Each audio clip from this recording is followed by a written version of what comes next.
पर बंदी छोड़ गरीबदास महाराज ने अपनी पूरी शक्ति का प्रयोग किया है। कबीर साहब ने अपनी पूरी रजा बख्श के दिखाई है कि ये काम मैं कर सकता हूं, जो ये कहने लाग रहे से, जो आपको ये रोजाना बताते हैं, ये कार्य मैं कर सकता हूं, और वो करके दिखाया है। जब इन भक्तों को यह बात समझ में आई है कि कबीर साहब भी कोई परमात्मा शक्ति है। यहां पर भी आपको मैं सैकड़ों आए हैं, पर इनमें ते सारे के सारा के घर में जो जो सुख हो रहे हैं ये अपने मुंह तो बता सकते हैं जब से सतगुरु शरण में आए। लेकिन 1-2% जिनको लाभ नहीं प्राप्त हुआ, उसके पीछे रहस्य बताया कबीर साहब ने कि कबीर सतगुरु के दरबार में भाई कमी काहे की ना, और हंसा मौज नहीं पावता तेरी चूक चाकरी में।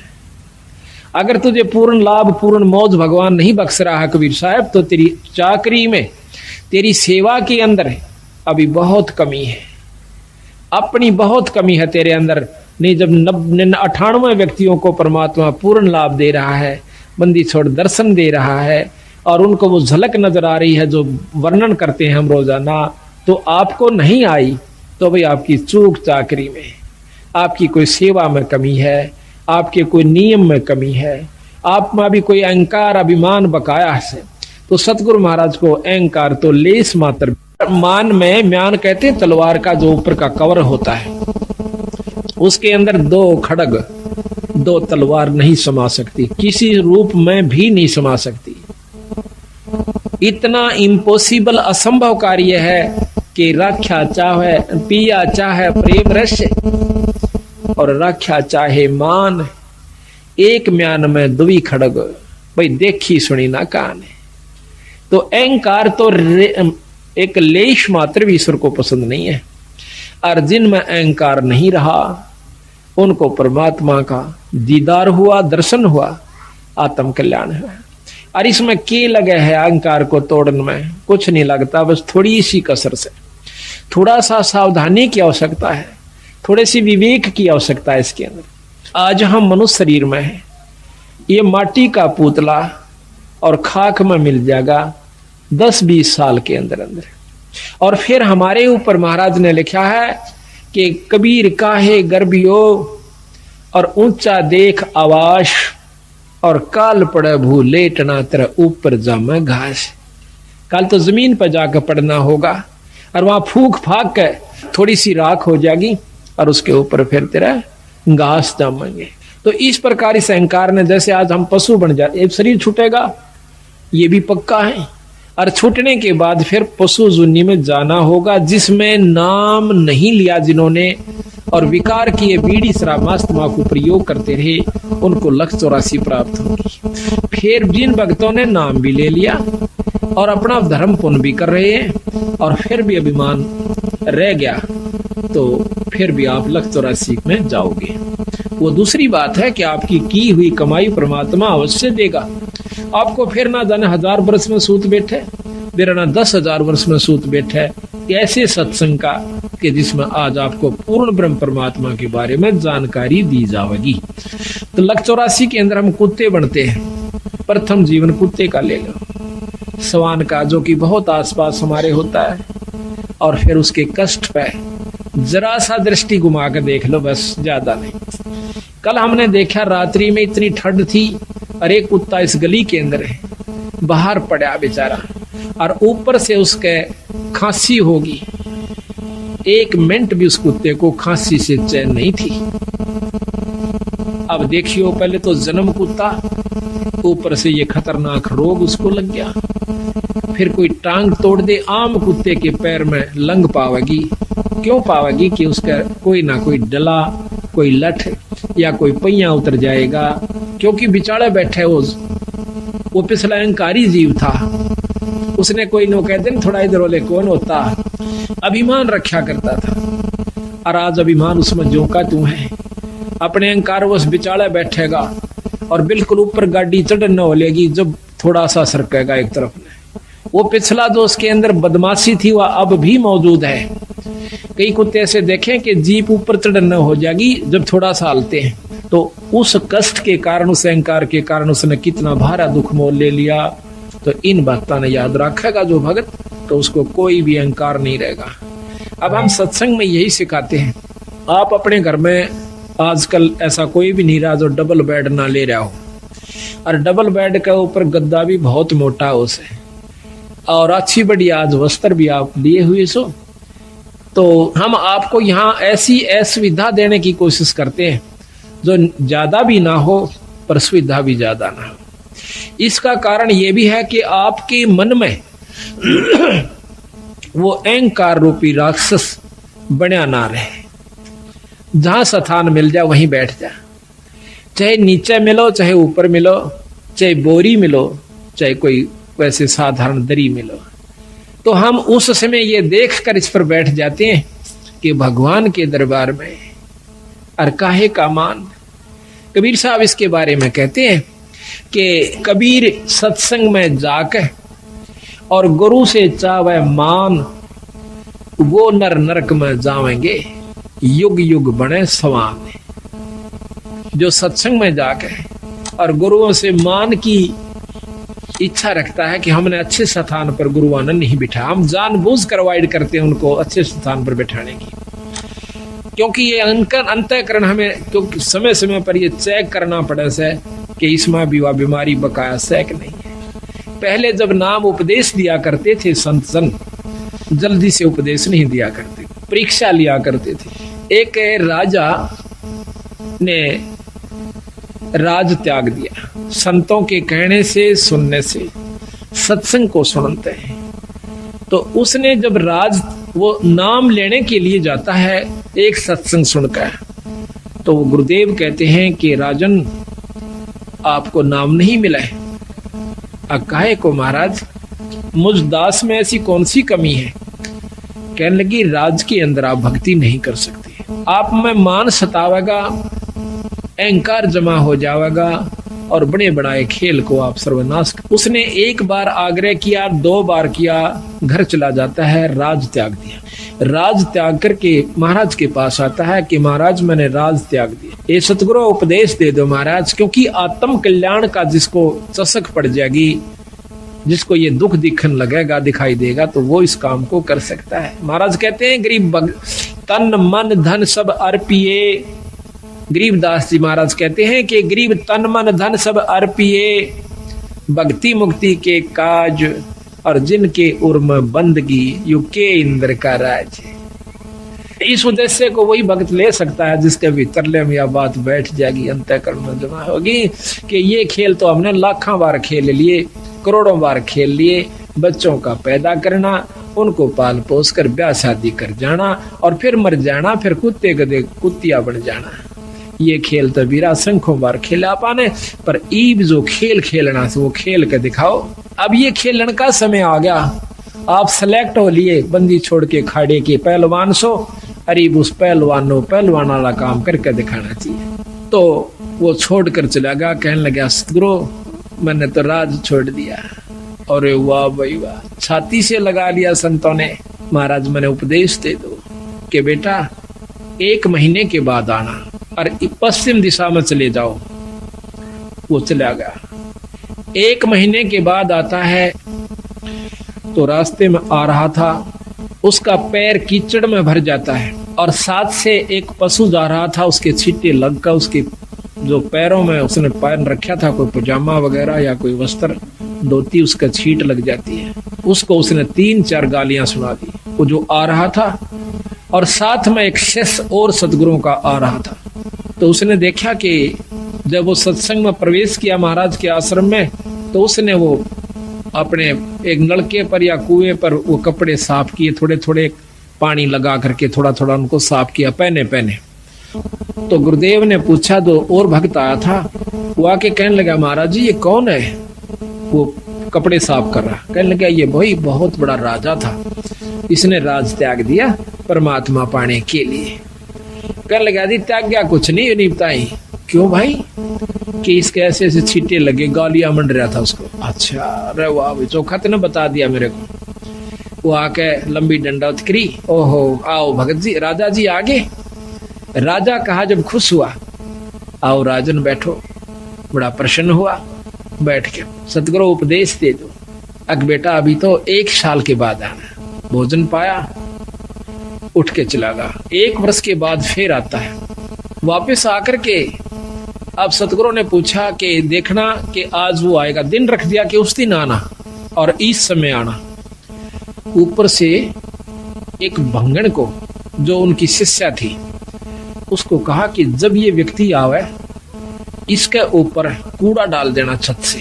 तो वो ठीक समय पे घंटा आध घंटा इधर उधर वो ताक में रही और ऊपर से उसने जब वो आ रहा था तो उसके ऊपर कूड़ा डाल दिया। कूड़ा डालते ही वो, हाँ, जब उसने पूछा था सतगुरु मुझे नाम क्यों नहीं मिलेगा, कहने लगा भाई आपने ये कीचड़ लगा, जब उसको गालियां दे दी जिसकी भैंस पशु था साथ में। ऐसा नहीं करना चाहिए, संत के अंदर ये गाली देने का स्वभाव नहीं होना चाहिए, इसने जीवित मरना होगा। तो उसने ये ख्यास रखी कि भाई आज के बाद मैं गाली नहीं दूंगा किसी को। तो देखा ऊपर से जब कूड़ा उसके ऊपर पड़ जाता है तो एक बार क्रोध से देखकर कहने लगा अगर मैं राजा होता, इतना कह गया बस चुप हो गया, गाली नहीं दी। अगर मैं राजा होता तो मतलब भाव ये था कि अब तेरा मैं बक्कल उतरवा देता। कह दिया चाहे ना कह दिया, भीतर ले मत आई वह बात। तो उसको, उस जमादारणी को, भंगण को कहा था कि बेटी जो इसका आओ भाव हो मुझे बताना। वो उससे पहले आ गई, कहने लगी महाराज ने बोला कि मैं अगर राजा होता, आ गया बैठ गया। महाराज ने आदर सत्कार किया, क्या हो राज, कि महाराज मैं काबिल हो गया कि पुत्र अभी तू राजा है। अक नहीं महाराज मैं तो राज छोड़ चुका हूँ। अक नहीं बेटा अभी तू राजा है। राज छोड़ दिया पर राजपना नहीं छोड़ा। सतगुरु कोई गलती हुई कि आपके ऊपर कूड़ा पड़ा जब आपने क्या शब्द उच्चारण करना चाहा किया कि अगर मैं राजा होता। अभी तो है बेटा तू राजा है, इसको छोड़ दे। जीवित मर ले रे लोभी मन नाम सुमर ले रे। जीवित मरना इसी का है। जीवित मरण का बहुत लंबा उदाहरण सतगुरु महाराज ने दे रखा है। अभी आपको सुनावेंगे कि जीवित कैसे मरा जाता है। ईख का उदाहरण दिया गिरी कबीर साहब ने कि नो जीवित मरा करें और फिर उसका कीमत बनती है। जमीन का उदाहरण दिया कि धरती कभी मुंह से नहीं कहती, चाहे कोई बिस्टा डारो, चाहे उसमें कोई आम लगाओ, चाहे अंगूर लगाओ, बगीचा बनाओ, चाहे वहां पर चूल्हा चौका कर लीजिए, वो कभी ऐतराज नहीं करती। इसी प्रकार संत स्वभाव होता है, चाहे कोई गाली दे कोई मीठा बोले, अपने अंतःकरण के अंदर द्वेष पैदा नहीं कर। ये सतगुरु मैं कब आऊं कि साल भर के बाद आना बेटा। 1 वर्ष के बाद निश्चित समय पे वो फिर आवस। तो उस समय ऊपर से चौड़ा भर के डालना था। उस भंगण को कह दिया एक और व्यक्ति को कि ऐसे करना कि जब ये आवस के ऊपर गारा और पेशाब मिलाकर पशु का वो डाल देना। जब वो आ रहा था तो उसके ऊपर वो चौड़ा डल गया, ऐसे जैसे धोखे से। ओहो हो भाई मैंने ख्याल से नहीं करा, माफ करना। तो वो कहता है कि कोई बात ना बहन, ये तो माटी पर माटी पड़ी है, मिट्टी पर मिट्टी डाली है, कोई खास बात नहीं है। तो जब उसने आके बताया कि महाराज ऐसे ऐसे बोला, बोला ये अधिकारी हो गया। आते सतगुरु ने छाती से लगा लिया, बेटा अब तू उपदेश अधिकारी। इस शरीर को आपने मिट्टी समझ लिया तो ये अब आप तो अधिकारी हो चुका है भगवान के नाम लेने का। इब तू भगवान भजन जोगा होया से, इब नाम जगा कर। तो इसी प्रकार एक और उदाहरण दिया है, ये लंबा प्रकरण। अभी हम उसका उसी स्थान पर आते हैं कि उस राजा ने, राम राय ने, जब वो सतगुरु गरीबदास महाराज की वाणी वासियर गांव के अंदर जिला लुधियाना पंजाब में सुनी सुबह सुबह, एकदम बंदी छोड़ गरीबदास जी की वाणी के अंदर वो आकर्षण है कि ये परमात्मा की वाणी है और आत्मा जो है ये उसका अंश है कबीर साहब का, गरीबदास जियों का। ये इसकी वाणी में इतनी आकर्षित हो। तो उसी समय सतगुरु की वाणी को सुनकर वो राम राय नाम का भगत एकदम आकर्षित हो जैसे कि भाई इतनी प्यारी वाणी। उसने चाहा कि अभी जाकर बैठ जाऊं, पर वो पहले घूम फिर के आया। आकर के महाराज के पास बैठ जाता, वो भगत जी के पास जो कि वहां पर सतगुरु की वाणी का पाठ कर रहा था। काफी देर सुनता रहा, इतना आत्म विभोर हो गया, उसकी आंखों से पानी गिरना शुरू हो गया महाराज की वाणी को सुनने मात्र से। फिर उस राम राय ने पूछा, जब उस महात्मा ने, उस संत ने अपनी वाणी को विराम दिया, तो पूछा कि महाराज ये वाणी किस महापुरुष की है? तो वो संत कहने लगा कि मेरे पूज्य गुरुदेव की है। आपके गुरुदेव जी का क्या नाम है? कि गरीबदास, महाराज गरीबदास बंदी छोड़। कहने के बंदी छोड़ किसे कहते हैं? महाराज ने लिखा गरीबदास जी ने कि अमर करूं सतलोक पठाऊं, ताते बंदी छोड़ कहूं। अमर करूं और सतलोक पठाऊं। सतलोक सचखंड नु कहंदे, वो पूछन लग गया, कहां जी? वो सचखंड और वही सतलोक। अमर करूं सतलोक पठाऊं, ताते बंदी छोड़ कहूं। इस काल से जीव ने छुड़वाऊंगा, इस कर लिए मैं बंदी छोड़ कहलाता हूं। कबीर साहब ने गरीबदासियों के बारे में उस भक्त ने जानकारी दी। उन्होंने पूछा कि वो संत अभी शरीर में है या नहीं है? तो वो संत कहता है कि महाराज अभी शरीर में है और छुडानी गांव के अंदर है, जिला रोहतक में, तहसील बहादुरगढ़ के पास। तो उन्होंने कहा कि मुझे पूरा पता लिखवा दीजिए, ऐसे संत के दर्शन करने चाहिए, ऐसे संत के दर्शन करने चाहिए। क्योंकि जिसको ज्ञान है वो कहता है, बंदी छोड़ कबीर साहब की वाणी माता है, कबीर साध मिलन को चालिए तजमाया अभिमानी, जो जो पग आगे धरे वो सो सो यज्ञ समानी। कबीरा दर्शन साधु का साहेब आवयादे, लेखे में वो ये घड़ी भाई बाकी के दिन बाद। फिर कहते हैं, कबीर साधु दर्शन राम का मुख पे बसे सुहागे, दर्श उन्हीं को देते हैं भाई जिनके पूर्ण भागे। कबीर साहब गरीबदास ने लिखा है, गरीब जिन मिलते सुख उपजे, मिट्टे कोट उपादे, भवन चतुर्दश ढूंढियो भाई वो परम स्नेही साधे। जिनकी मिलन मात्र से इतनी खुशी होती है, कहते ऐसे संत को चाहे 14 भुवन में भी आप न किता मिल जाओ, वहां दर्शन करिए आइए। इस वाणी को उद्देश्य रखते हुए वो राम राय जी चल पड़ते हैं, गांव छुडानी में आए। आके छुडानी में पूछा कि गरीबदास महाराज कहाँ रहते हैं? गांव वाले कोई महाराज नहीं कहा करते बंदी छोड़ को, वो तो उस समय की बात है जो भगवान खुद आए थे।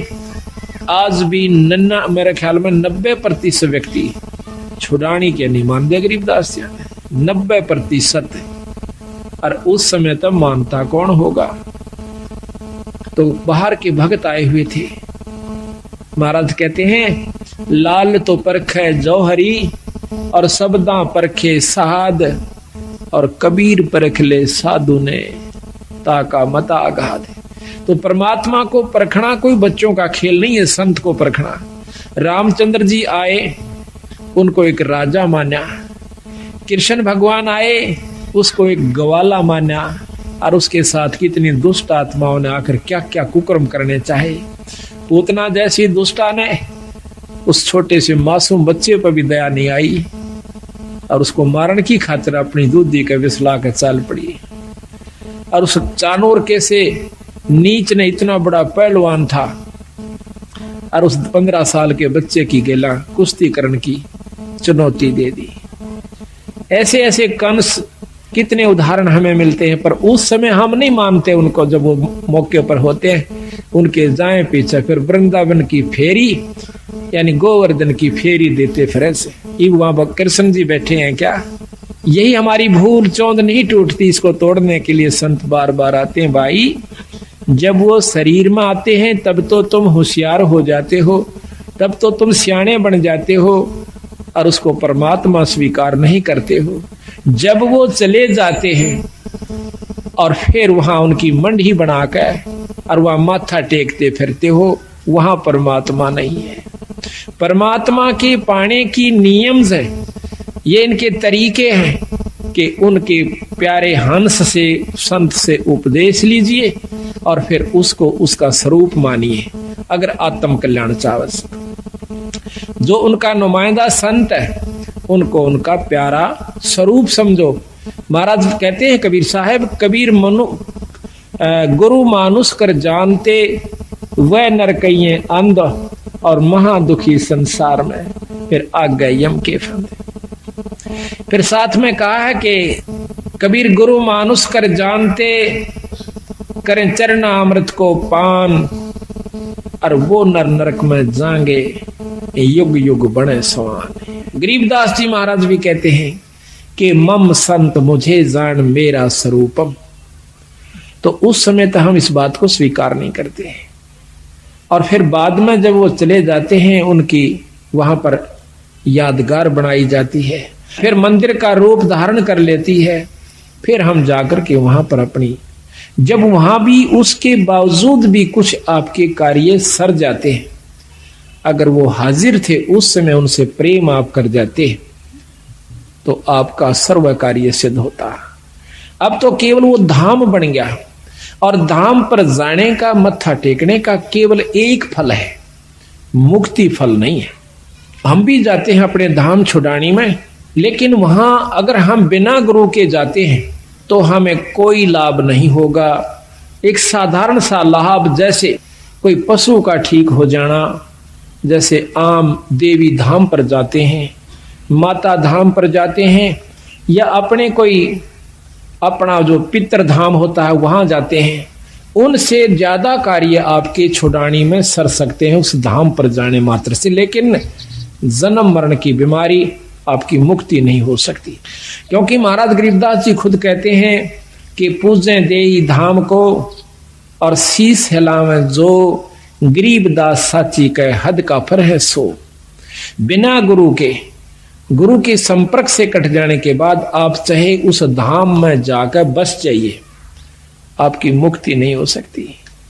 और यही बीमारी हमारी खत्म नहीं होती, जिसके कारण हम चौथे युग में चक्कर काट रहे हैं, दुख पा रहे हैं। तो इसी प्रकार जब हम साध मिलन को चलते हैं, उस समय तो वहां पर कोई भी उसको गरीबदास महाराज जी को परमात्मा स्वीकार नहीं किए हुए था, आज भी नहीं है, उस छुड़ानी के तो नहीं है। खुद गरीबदास महाराज की परंपरा के लोग भी आज दूसरी उपासना कर रहे हैं। कारण यह है कि उनको ज्ञान नहीं कि गरीबदास के प्रबल शक्ति थी। बाकी दूसरा गांव 90% व्यक्ति यही मान रहे हैं कि ये तो इनका दादा परदादा था, ये तो ज्यादा मानस है, इसमें थोड़े बहुत मान भी रहे हैं। वो मानते क्या है, पड़वासी वाले दिन अपने घर में खीर बना ली, रापे खा ली। ये मान हो रही से छुड़ाने के अंदर गरीबदासियों को मानने वालों की। और आज भी वो मूर्ख लोग जिन्होंने ज्ञान नहीं है, वो भी केवल न्यों कैसे कि बस धाम में माथा टेक ले, तेरा गुजारा ठीक हो जाएगा, पार हो जाएगा। और यही कारण था कि 250 वर्ष हो गए बंदी छोड़ने, 350 वर्ष हो गए, उन्होंने उन व्यक्तियों को सहयोग नहीं दिया जो कि गलत मार्गदर्शन कर रहे थे। यही कारण था कि केवल 10-5 व्यक्ति गांव में सिर्फ इतनी को छोटी मोटी मान के कुछ घर थे जो गरीबदास को वैसे स्वाभाविक, जैसे आम लोग कहते हैं हम तो ग्यास को मानते हैं, कोई कहते हैं द्वास को, तो वो कहते हैं हम पौर्णमासी को और छुड़ानी में जाते हैं। बस उनको ये नहीं मालूम कि वहां क्या परम शक्ति दबिया हुआ खजाना उस पूर्ण ब्रह्म परमात्मा का है। तो जब सतगुरु ने रजा करी, महाराज कहते हैं सतगुर नाल वड़ियाइया जिन जाहे तिन दे। सतगुर नाल वड़ियाइया, उस बंदी छोड़ के हाथ में बढ़ाई है, वो किसने देवे से और किससे अपना काम करवावे से। आज उनकी कृपा से आज हरियाणा में कितनी मौज कर दी बंदी छोड़ ने। और अब तो ये एक विस्फोट हो चुका है बंदी छोड़ की असली वस्तु का। अब तो ये फैलता जा रहा है, इतना फैल रहा है कि ये तो यथार्थ वस्तु है। छोटे छोटे बच्चे भी इस बात को समझ चुके हैं कि ये वस्तु, ये पूर्ण परमात्मा है और इनसे पूर्ण लाभ, पूर्ण मुक्ति हो सकती है। लेकिन वहां के भक्तजन आज भी इस बात को स्वीकार नहीं करे हुए। कारण यही है कि ज्ञान नहीं हुआ। और ज्ञान देने वाला कोई जाता